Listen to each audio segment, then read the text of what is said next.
pulled the trigger. You decided to act on your potential. Maybe it's been the thing that you finally decided to move on. It's just been lingering and tinkering, and finally, the moment is yours and you're gonna seize it.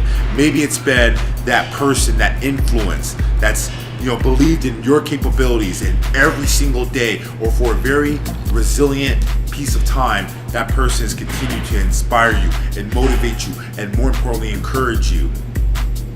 And you're gonna go after it. You're gonna embark on that journey. You're gonna begin to go through the discipline each and every day. And that's a wonderful thing.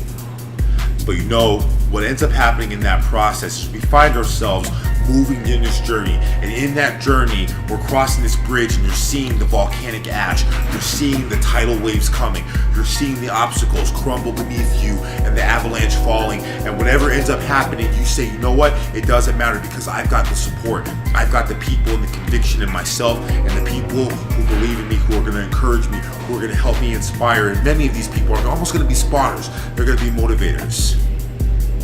I'm here to tell you, do not rely on them.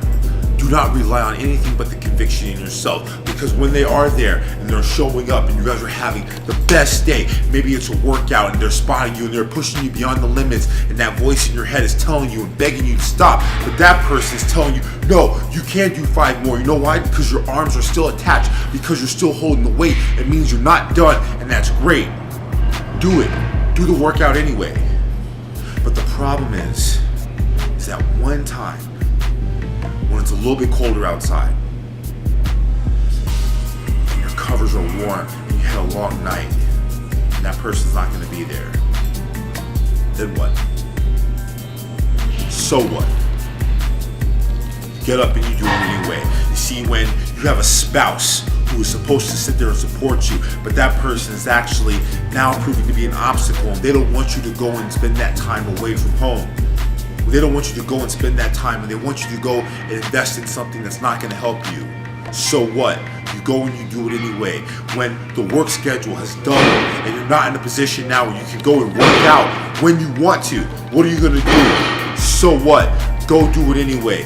So what? That you have an injury and you can't focus on doing the very thing that you want to do anyway. That does not give you time off. So what? You go and you do it anyway. When you're in a position when the money isn't right, and you're struggling, and every single time, every single thing about you and everyone telling you no, you can't go and do that because you don't have time, because you need to go focus on money. You go and you do the discipline and do the work anyway.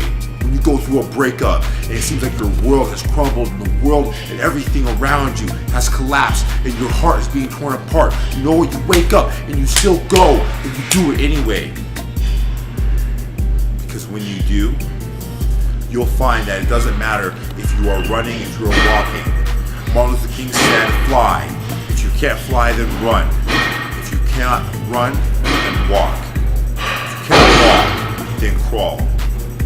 But in everything you do, continue to move forward. So I challenge you with so what? Whatever circumstance you're in, find a way and do it anyway.